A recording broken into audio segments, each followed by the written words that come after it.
Hola, buenas. Vamos ahora a mirar este tema que tiene que ver con la iglesia al servicio del mundo. Nosotros somos responsables en el mundo en el que vivimos como seres humanos. Nadie puede sentirse apartado de esa responsabilidad. Y la iglesia como comunidad, como comunidad, ¿cierto? Que tiene a Dios en el centro, también es responsable en hacer de este mundo un lugar mejor. Por tanto, la misión de la iglesia tiene que verse desde este punto, como evangelizar. ¿Qué significa evangelizar para la iglesia?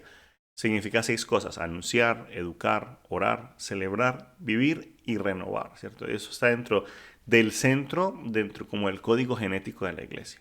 Anunciar la palabra auténtica de Dios, que es la palabra de Dios, educar para que todos como cristianos pensemos y actuemos como Jesús, orar para intermediar ante lo que nosotros no podemos realizar con nuestras propias fuerzas, para reconocer la fuerza de Dios en nuestra vida, celebrar la salvación de Dios por medio de Jesucristo a través de los sacramentos, de el encontrarnos, el reunirnos.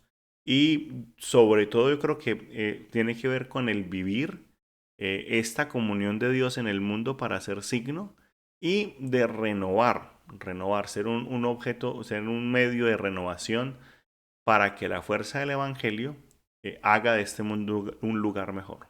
Yo creo que, por tanto, tenemos que ver a la iglesia como esa comunidad que va en camino hacia el Padre, una comunidad que va en camino, un camino histórico que se ha visto desde el origen de la iglesia hasta nuestra actualidad. ¿Cierto? Son 20 siglos de historia que nos parten, que nos alimentan, y yo creo que es importante tenerlos en cuenta, ¿cierto? Que nosotros en estos siglos tenemos que descubrir que la presencia de Dios ha estado en medio de nosotros. Entonces tenemos que ver una iglesia desde los comienzos, ¿cierto? Desde Pentecostés, pasando por ese momento de misionero con San Pablo, momentos de persecuciones, momentos donde se reconoce la iglesia como oficialmente como la religión del Imperio Romano, que eso es en el año 330 por allá.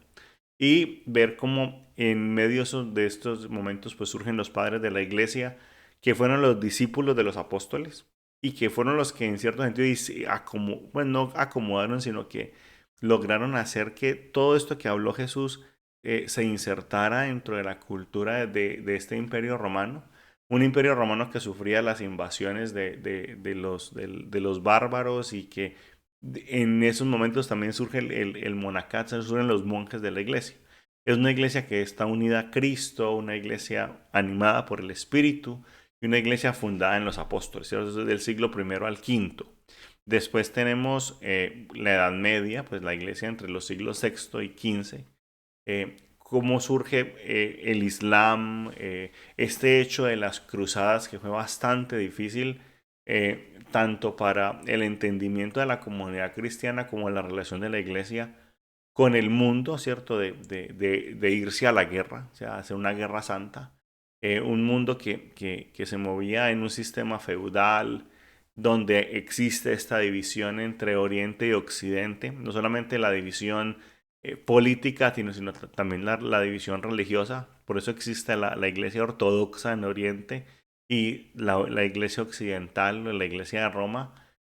Surge ese momento de la Inquisición, que también fue una situación bastante dolorosa para nosotros como comunidad cristiana, ¿cierto? De empezar a juzgar el sentido de la recta fe, buscándola por medio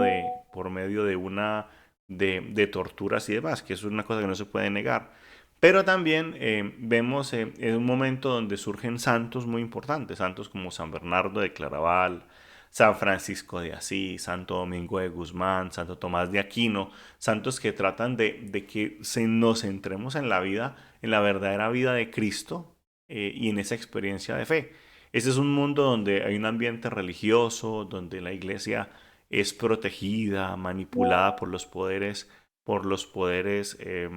políticos de la época, pero que frente a estos excesos, frente a este poder político tan grande, surgen movimientos de espíritu evangélico. Entonces, seguimos en la historia, y la historia sigue a que veamos una época como la modernidad, ¿cierto? Del siglo XVI hasta el XVIII, con el Renacimiento, pues que toda esta vuelta a los principios que se vivían en el mundo clásico, de creer pues que la Edad Media fue una edad oscura, donde no se avanzó nada, entonces había que volver otra vez a renacer, ¿cierto?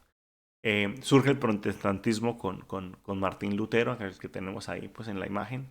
El concilio de Trento, que es un concilio que trata de mantener una recta fe frente a los cambios, pero también es un momento donde existen la expansión misionera. Ahí tenemos a San Francisco Javier, a las órdenes y congregaciones religiosas surgen en ese momento. Es un momento de una profunda crisis religiosa, el tiempo de la Reforma, y también es un tiempo donde empieza una intensa formación cristiana del pueblo. Aquí surge la catequesis como tal, ¿cierto? La catequesis que conocemos hoy surge en estos siglos, del 16 al 18.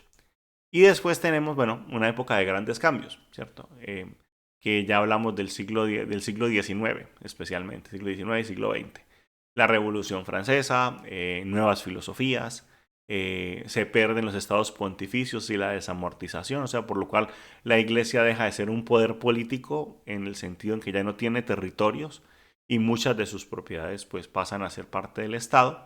Es la época del modernismo, del movimiento obrero, donde empiezan otras congregaciones religiosas con un sentido más enfocado hacia la ayuda social y a la formación misionera. Y como momento final de tenemos el Concilio Vaticano I, que el Concilio Vaticano I fue una reunión de los obispos para discutir cuáles eran como las bases doctrinales de la iglesia. Entonces, aquí yo creo aquí termina la cristiandad como tal, la cristiandad que se conocía como esos estados que tenían que pertenecían a la iglesia, ya no existen. Se rompe el pensamiento científico, hay una ruptura entre el pensamiento científico, la filosofía y la fe. Hay un gran alejamiento de sectores de la sociedad, de la iglesia, y por parte de la jerarquía, o sea, de los sacerdotes religiosos, de los obispos, existe un miedo ante todo esto que se llama modernidad. Entonces, justo en todo este momento nace algo que se llama la doctrina social de la iglesia, que es la manera como la iglesia piensa frente a los fenómenos sociales del momento. Y finalmente, pues tenemos la iglesia de hoy. Entonces, la iglesia de hoy se habla especialmente desde el Concilio Vaticano II, que es desde el año de los 1960 hasta nuestros días, ¿cierto? En el Concilio Vaticano II es una reunión de los obispos, y esta reunión de los obispos hace una reflexión sobre la caminada de la iglesia y cómo debe ser la iglesia en el día de hoy, cómo tiene que ser la iglesia para responder a los desafíos del día de hoy. Entonces viene esa época que se llama el posconcilio, que sería lo que tenemos hoy en día, que es cómo se va entendiendo esta idea de iglesia como pueblo de Dios en diálogo con el mundo, cómo se va haciendo una nueva renovación de nuestra vida eclesial para llegar a esto que se llama la nueva evangelización. Y finalmente pues tenemos pues como en el punto final al Papa Francisco, que sería el Papa actual. Hay unos movimientos nuevos que van surgiendo, una nueva renovación pastoral. Hay gente que son testigos de la fe, personas que tratan de ponerse del lado de los pobres, especialmente en los países que se encuentran en el hemisferio sur. Y existe pues por medio del Papa Francisco pues también un esfuerzo de que la misión de la iglesia también tenga un sentido frente a la sensibilidad ante el deterioro del medio ambiente, y que haya una sensibilidad ecológica que también sea una manera de contacto con Dios. O sea, al ver todas estas etapas, pues todo este recorrido, nosotros diríamos que hay como 4 cosas importantes. Primero, que la iglesia ha vivido cada etapa de una manera pues inmersa en la realidad, participando de las angustias y las esperanzas del hombre en ese momento de la historia, que ha intentado buscar una respuesta más adecuada para cada momento histórico. Hay muchas veces las respuestas no han sido las más sensatas seguramente, pero hay que reconocer que la iglesia se ha sentido siempre animada por el Espíritu, y a pesar de los fallos siempre ha tratado de transmitir ese evangelio de Jesús. Y que en este recorrido histórico, pues ha ido madurando en la fe, comprendiendo mejor el mensaje cristiano y buscando formas nuevas de servir a los hombres y mujeres en cada una de esas etapas de la historia.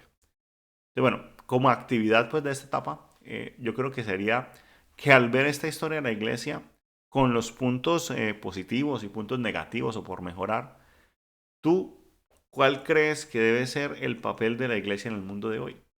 ¿Cómo podríamos contribuir para hacer de este mundo un lugar mejor? Sería tal vez la pregunta para la actividad de esta actividad. Entonces, la actividad de este tema del día de hoy. Entonces, pues nada, pues un abrazo y os deseo lo mejor.